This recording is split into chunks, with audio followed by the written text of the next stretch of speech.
colleagues, I'm so happy to see you at the 7th edition of ACI Summit, FX 21. We'll talk about FX and IR swaps and derivatives on the exchanges and electronic platforms on the global and domestic markets.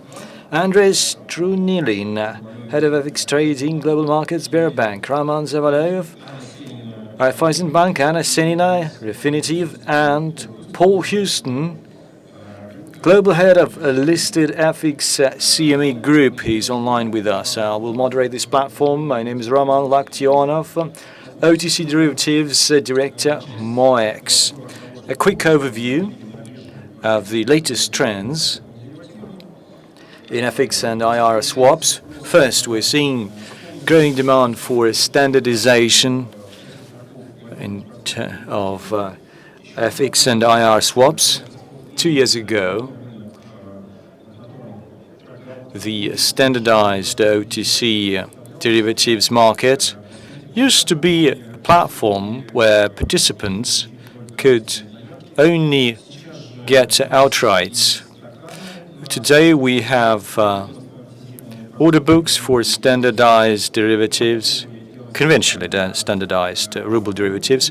We're also ready to offer FX derivatives. Some of the market participants automate their processes and standardize. Maybe got it wrong. These participants like to come up with some automated trading solutions for this market. FX derivatives are quite ahead, but in IR, we're still making our first baby steps.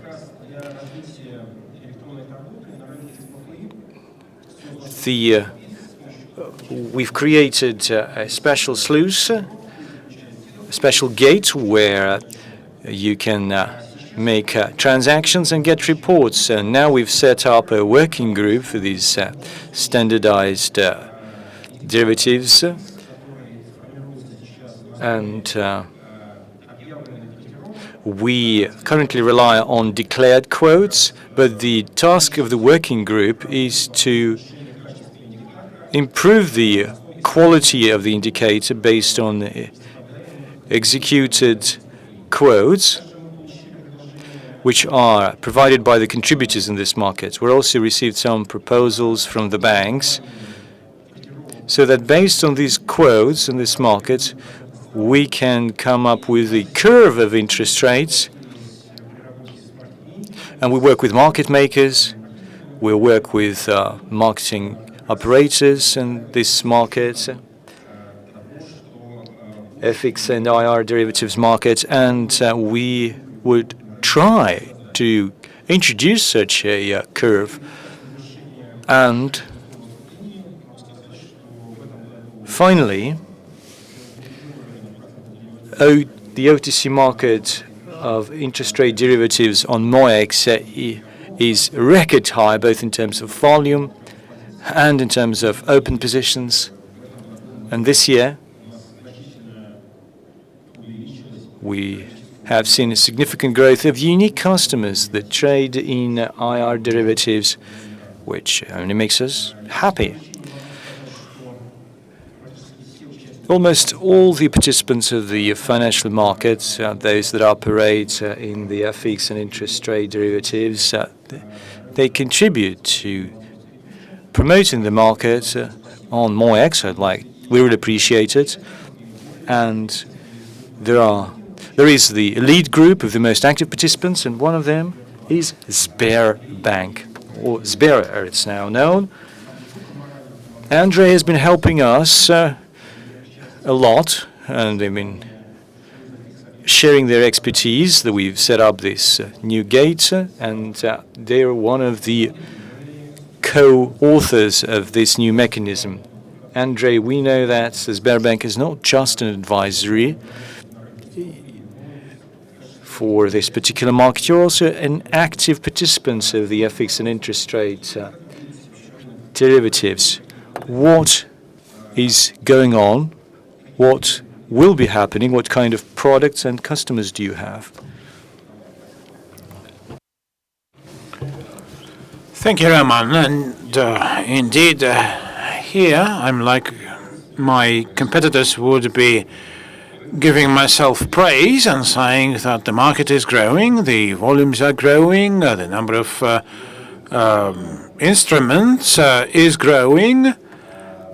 But most importantly, I need to really appreciate the fact that our market is still only in its infancy, and the market is only starting to mushroom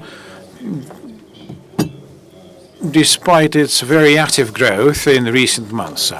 So we need to really send the right signals and to create enough incentives for the growth, and this is important for the markets and for the economy in general. We need to provide comfortable electronic solutions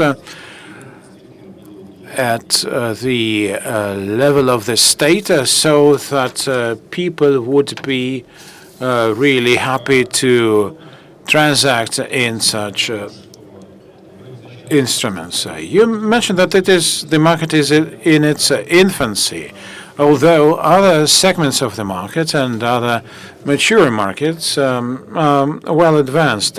What really kind of like hampers any explosive growth in the Russian market for that?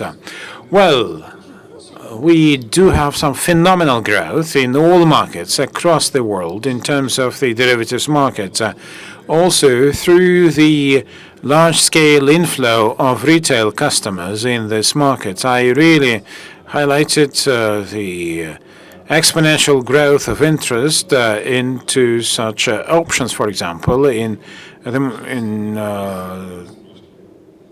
the world, and the future section in our exchange again is very active today. But both the electronic access to trading and regulation that really forces us to transact in such instruments, these are the important factors. The fact that you are developing standardized derivatives contracts is very important. Really, at MOEX, you can cover about 90% of your risks, both FX, IR, and the commodity risks. So at the futures section at Moscow Exchange, you have all those types of risks, and you can do that. And the exchange really created a whole pool of the solutions that can be really used by the clients. And the difference between exchange and OTC is almost not there. And banks are important go-betweens for their clients, of course. But talking about the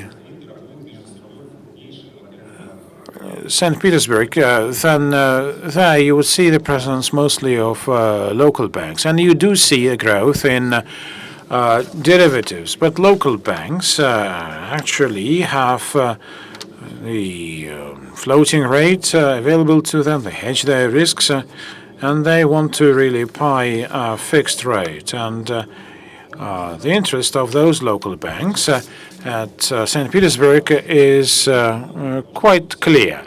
We need to create appropriate incentives for the market. I'm talking about long money.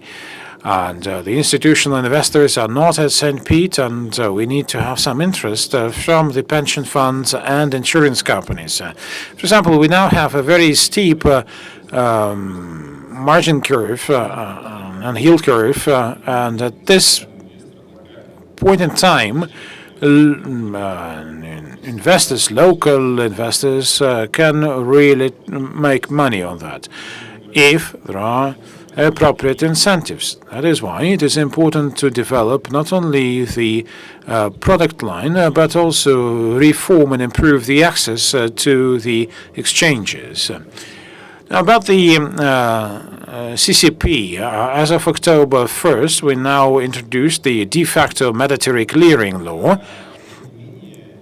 But there are some FX derivatives and IR derivatives, and in OTC they take up a sizable share. Do you see any role for the central counterparty there? Of course, that role is going to grow, of course, driven by the regulatory incentives of the Bank of Russia, but if you kind of like go away from this mandatory clearing, as CCP, is it something of help to the market, or is it like a nuisance rather to you? Again, both the futures section and St. Petersburg, all of that is important as the building blocks which you use to structure your solution for loans, for gaps, etc., of their corporate clients. It's important that standardized products are important for the institutional clients. For the corporate clients, you need to have personalized solutions. Corporates would not go to the exchange. What corporates need, and rather the treasury of the corporate clients, corporate treasury is actually a colleague of ours who more or less has some financial background, knows about how financial instruments are working, and they know what to do and how it all rolls. But what is lacking for the large-scale risk management and the use of derivatives in corporates, it is incentives. You really need to have the incentives in place. You need to have the risk management culture in place. And what we mean to say is that risks are manageable, and you really need to forget about this idea that there are some associated risks that cannot be managed, and they more or less go in line with businesses. I think that all risks are manageable, and we may think about the models that can be deployed into the corporate sector. And there are tools for that. You have the broad range of instruments available for that.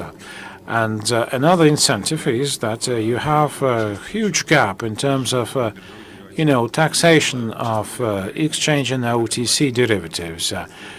When a corporate transacts in the exchange for futures, for example, or the standard derivatives, then it goes into your general tax base. But when you go through OTC, you need to write a memo for the tax authority, and you need to kind of like prove your point. Better still, all those transactions need to be hedged, and then you can have a better model for risk management. And this governance, which is quite a popular subject for ESG, again, this is also would help us to reduce the costs through your better risk management techniques. And then the total costs would be going down. Also importantly, you noted some regulatory matrices, and indeed they are all put and reflected in the depositories, and the biggest banks are using their daily margins to build their relations. It is quite comfortable, but for corporates this is not, and this generates enough operating costs. Hedging would need really is there to stabilize the cash flows of the client. If you use the mandatory hedging, then it may have an impact on the volatility of your performance, and this is something that you need really to distance your client from such things. Risk management, taxes, and daily margins. These are the important aspects. Well, here we're talking about, the governance and taxation and daily margins. All of that is quite interesting. We need to go through that, and perhaps I would ask a question on that a bit later.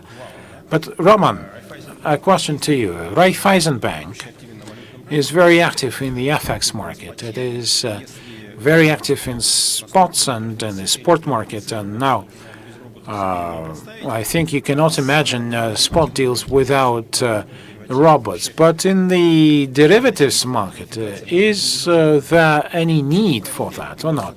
Or you mastered everything and everything is so nice that you don't need that? The FX spot, which it kind of traveled from hi-fi friends and the old school, this is the same path that is now traversed by the FX derivatives, forwards and spots, and many things are now robotized. Now, FX is something that requires a lot of inputs on our part.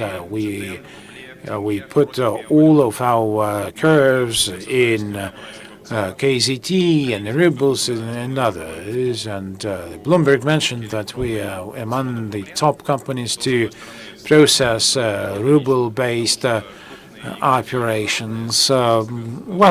Big international players. Our local sandbox is very small for them, and they would be happier to transact in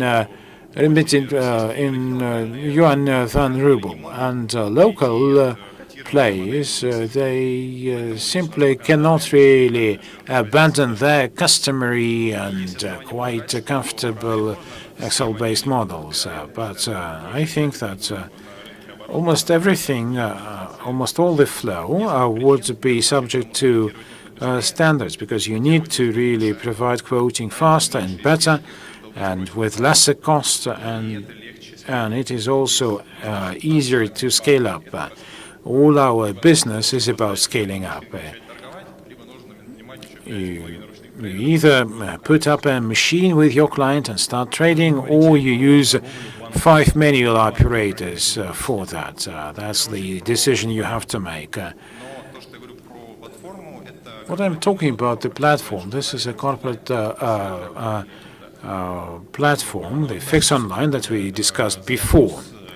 Sorry for the question. It's probably a question again. Is there a place, a role for the CCP in this total process? And yes or no? Yes, because the exchanges have a unique opportunity to be the entry point to the market for smaller clients or players like banks like us or Sberbank. We won't see that because of various factors, such things. And working with such banks, we're talking, let's take the SDCs there, but let's be frank, because of course, say 5-year swaps, like standardized derivatives contracts, etc. This was the beginning. But the idea of really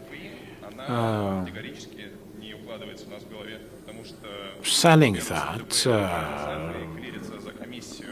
and using the CCP and doing the clearing through the exchange between the Raiffeisen and Sber and Alpha, etc., that would be ridiculous. And of course, you are talking about some substandard trades, indices, which are difficult to be put into the exchange.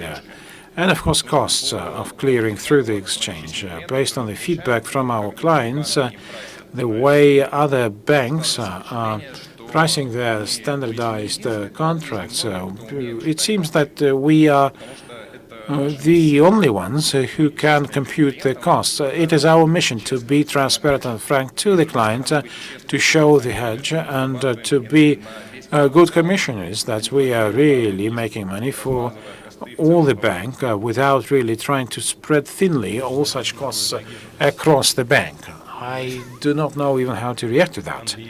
Well, Andrey, can you add something to that about the costs? Is it the only bank, Raiffeisen, that can really be clear about the costs or not? Well, it's the quality of your operations. If exchanges are not ready to take their clients for the direct line, and if we can really transact in standardized derivatives contracts, this is a question about the quality of the exchange and the venue or the platform in general. Roman, you said that the CCP cannot really offer the same services and products to their clients that you can do, that are deeply structured and have other associated benefits. Well, indeed, any product, any complex risk can be assumed by a client, and you need to cover that. You take a complex product and then you decompose it into a simpler ones. And is this the way you are doing, or you're doing something else? Or you really send on your complex and product to Sberbank? Yes. Well, we may have the very structured product and make it decomposed, but when we're trading with a client or when we're dealing with a client, sometimes we cannot simply go through the exchange. We do what we want. We pay some costs and infrastructure, etc. But I think that the exchange and OTC should be in harmony. For hedging and other simple structures, including our credit, I don't think that we actually face any problems there. Going back to that point that Andrey mentioned about the how do you actually account for your tax commitments in the corporate sector, and as you said, there's now an idea about the mandatory margin being introduced by law. So the question is, today, the infrastructure of the CCP can really provide a solution to all the difficulties and challenges that may arise on the side of transactions of corporate clients. What I mean to say is that a transaction with the CCP would be recorded as the general tax base. Also, you have margins on these SDCs, and you don't need really to create quite a complex infrastructure and costly one for that separately to really design the margin levels. Also, you can use those contracts to try to put non-margin deals, or rather those transactions that we think of as ones, but this is going to be a transaction or an operation that would affect the initial cost of a transaction. And also, as an argument, you may claim that such deals and transactions would be quite difficult to do, and but you are working through the CCP, and that transaction can, on the one hand, be like I mean to say, well, Raiffeisen or a client of the Raiffeisenbank can operate under the broker scheme, or Raiffeisenbank can use its own desk to transact. I don't know if we're talking about the same thing here, but maybe we should be asking the regulator to try to postpone as much as possible all those novelties of the Russian market. Well, I mean, something that is available from the Western market for quite some time now, of course. Let me repeat. The hedging tool for non-bank financial companies, for the corporate client, this is a way to stabilize the financial flows. For example, you take the floating rate to hedge all your risk or part of your risk. You need to know, and that client wants to know about the payment, and or if they buy or invest in FX, they want to have the option or forward for that, but they want to hedge the risks, and this daily hedging may actually, daily margin may really, again, cause a higher volatility. Well, it would be quite detrimental to the corporates. Roman probably would think otherwise, but in our system we have what we call the Sber solution, and that solution really helps our clients with the tax and tax reports and accounting. But if you're talking about those daily margins, then this may kill the market at all, because, you know, the the derivatives sold our share in GDP is about 1%, although in other countries it is like dozens times more. And less than 10% of the corporates would really manage their risks through that. Although in the other markets it would be like 80 to 90%. Our market is really in its infancy. We really need to take care of that market as a baby, and we need to create incentives. We need to explain. We don't want to take any measures to postpone that as much as possible. We want our economy to grow. We want the value of our companies to grow. Roman, what do you think? Well, the previous panel, we discussed the client experience, and clients want one thing. They want to have their life as simple as possible in their interaction with the bank. And that's our mission, to make the life of clients as simple as possible and at the same time make money. So that's why we need to help our clients to find solutions. And Andrey was right in saying that this is our responsibility and our obligation. Anna, you as the representative of a global data provider, perhaps you can really assess and share with us the situation internationally. In your view, is CCP or interbank, what is the preferred way? What is the preferred choice? To me, by the way, this question is quite interesting because, as I think, the CCP for Western markets is no longer, is probably something imposed. Well, thank you.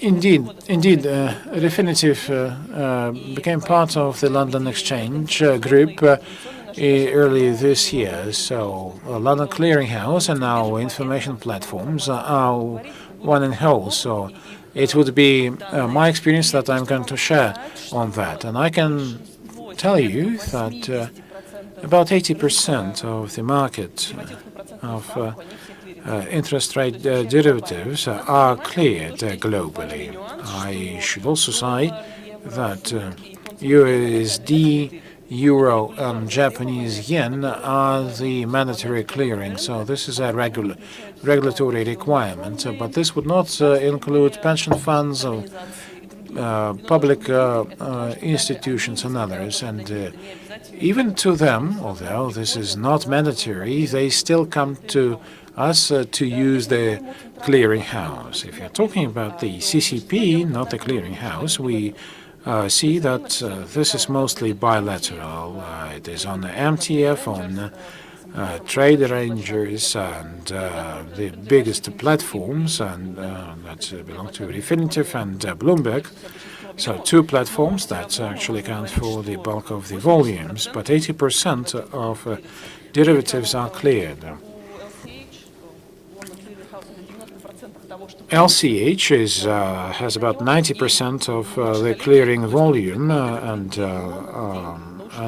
these are like trillions of dollars of volumes a day. The simple arithmetics show you the volumes, and it is like claiming or trying to understand where this clearing goes. Year on year, clearing in derivatives is like 14% in the mandatory currencies, and even such developing markets as Polish zloty and Hungarian forint, they have a year-on-year growth of 40%. As you can see, they're still moving towards a CCP. As an insider of LCH, do you think rubles, Russian rubles, would be one of the currencies to be cleared or not? And also, the interest in, trading in rubles and the interest rate on that, is it there at all? Yeah, I'm talking about the abroad, if you do have such information, of course. Something that I know.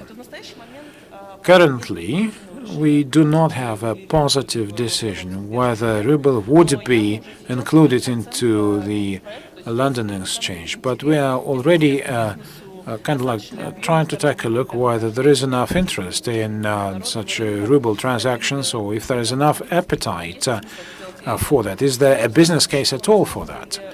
And I can tell you that the ruble derivatives market, that this is mostly between like the Russian and international is split like 50-50 or 70-30. So numbers may differ, but there is some people are saying that indeed there is some interest there for the market. So our assessment is that in ruble swaps you have from 5 to 10 billion US daily, and this is quite a decent volume, more than in some other currencies that are cleared through LCH or that are included into LCH. Like for the foreign, the Hungarian foreign is much less than that. You can check that on the website. Now, if you're saying that which of the players there are there, and there are like 80 international brokers and dealers that may be trading in that, maybe 10 to 15 banks more that can be involved, and they are not market makers, but they are rather like proactive participants of the market, and so there's one side of the story for the counterparties, which is already there, and the second aspect that is that the hedge funds in the US, the UK, and other places which would like to trade in ruble derivatives, but to them it is of principle to really think about the CCP risk, and working with the Russian counterparty, it would be quite difficult to do. And they would prefer to have it cleared elsewhere. Paul, you are one of the organizers of trading, I would say. So, in your view, what is the value for your clients to trade in currencies and rates? So what is the benefit for them in doing so? Yeah, sure. First of all, good afternoon, everyone, and nice to speak to you all, even though remotely. The CME operate a listed futures and options exchange, but also a CCP. I'll speak in context of the listed offering. I guess broadly speaking, you could say the benefits to trading listed FX or rates can be subdivided into liquidity, but also in facing a central counterparty. On the liquidity side, products such as FX and rates have some of the largest liquidity pools are seen at exchanges. So, for example, the CME for our FX futures, we have the largest central liquidity pool for G7 FX, and also for rates, we have the largest liquidity pool for dollar rates. So the benefits are largely accessing that liquidity pool, particularly for international customers or customers looking to access an international client base, but also the deterministic nature of that liquidity. So on the exchange, we offer firm liquidity with no last look, which offers a fair amount of certainty and transparency to participants, which is particularly important in times of stress. We do have a diverse range of participants on our marketplace. So, for example, on CME FX futures, we have corporates, we have retail, we have asset managers, buy-side banks and non-banks. So accessing that liquidity can offer a great deal of a differentiated liquidity pool, which is different to the traditional dealer-to-customer relationship. And we also offer a prescriptive exchange, so maybe not beneficial to everyone, but the rule book and the certainty does offer some certainty to certain participants, such as asset managers, institutional buy-side participants who require that more prescriptive way of trading to satisfy some of their investors and their regulatory requirements. In terms of facing a central counterparty, a lot of the benefits obviously stem from netting against a regulated CCP. So for FX transactions, for instance, there is no requirement for an ISDA or a bilateral credit line, which could be important for participants looking to face a broad range of customers internationally. Netting exposures does reduce exposures that drive a lot of capital and credit calculations. So, for example, as well as reducing those exposures, the exchange, there is no CVA on it on exchange traded trades. Exchange traded or futures and options do not contribute to GSIB calculations. And also the margin requirements are materially reduced, which is particularly important with mandatory margin in certain products like FX options and some interest rate derivatives. Finally, facing a central counterparty gives a lot of operational benefits, so streamlining processes, collateral management, custodial processes. Against a central counterparty, you can save a lot of costs and generate a lot of efficiency.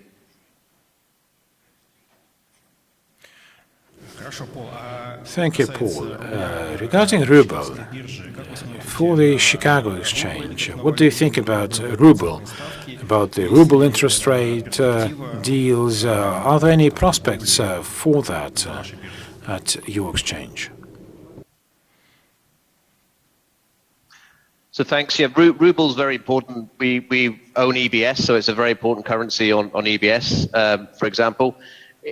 We're seeing some growth, some considerable growth in our ruble FX futures. So I know you mentioned rates, but just to look at FX futures, we are seeing open interest up considerably year on year, so 150% from this September to last September. Volumes are currently around 350 million on a daily basis in September, and probably in non-roll months in excess of 200 million. And we're seeing more participants. So we have a measure called large open interest holders, which looks at participants that hold positions in excess of a certain amount. It's published on a weekly basis by the CFTC. We've seen a material increase in asset manager activity, hedge fund activity, which accounts for 60% of our large open interest holders in Russian ruble. And that activity has increased by 40% on a yearly basis. And over the last month, we have negative records in large open interest. So I guess the point I'm trying to make is ruble is an important currency for us. We're traditionally operate in the G7, but our international customer base are moving into other emerging market currencies, particularly when they can see the benefits of trading listed FX. And we are looking at listed FX options on ruble FX futures.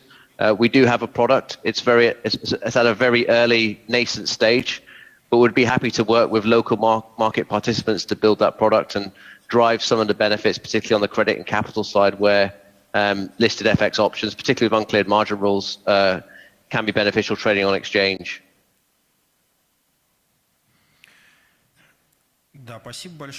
Thank you so much.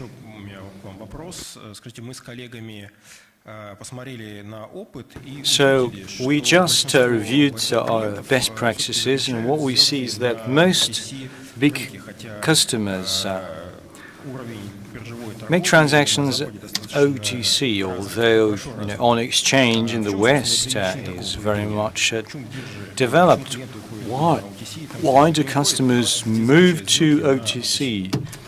Why do they do transactions there?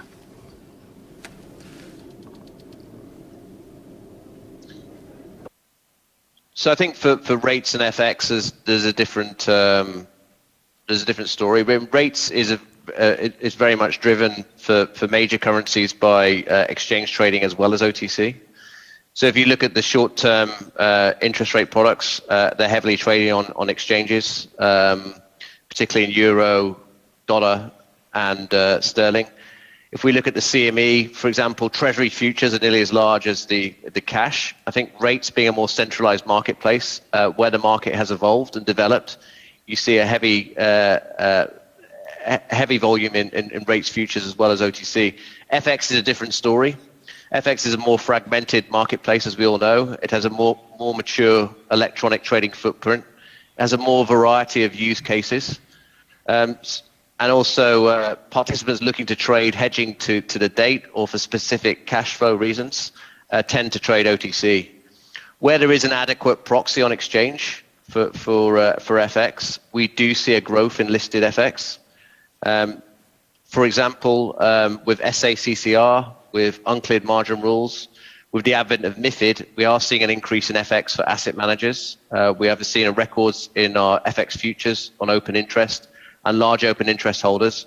And recently, asset managers made up 150 billion of our FX open interest. They passed 150 billion for the first time, and that's in a very low volatile environment.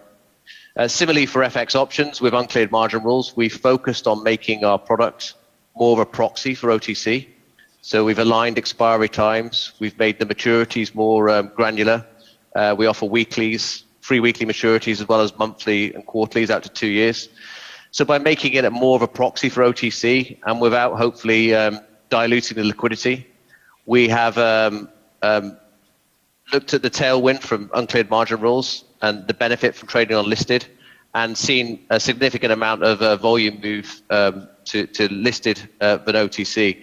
But I would say in general, FX is still largely, of course, an OTC marketplace, but where adequate proxy exists, so for example, with options and uncleared margin rules, of a certain speculative or hedging IMM trading, then listed provides a cost-efficient alternative.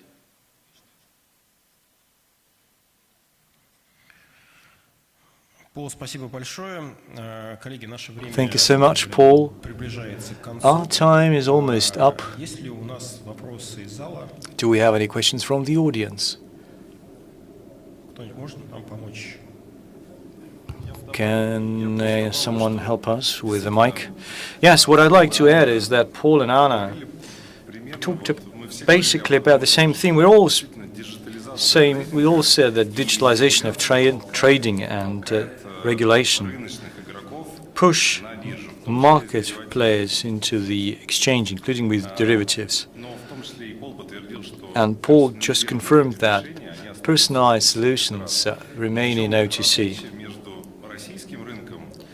But what's the difference between the Russian market and the developed markets that Anna and Paul represent?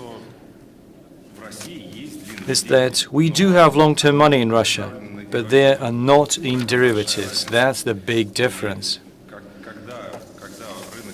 Once the market is mature enough to make sure that there is institutional money in derivatives, then this market will have a future. It will have a third and a fourth breath, as we call it, and we will grow significantly, and the economics of it will show differently yield growth. I do have stats on long-term money, on long money clearing, 33%. The Galgas share is 5 to 10 years of derivatives. Then another 30% is 10 plus years. And then you have short-term money. So the curve is sort of kind of backloaded in the West. Yes, it's still far. We still have to do a lot of catch-up. So all we have is about 3 to 5 years. That's the bulk of it. And unfortunately, that's true. Fine. We'll hope that we'll have institutional clients in the FX and IR derivatives, and we'll hope we'll move the market further on. Do we have any questions? No questions. Fine, colleagues, everyone.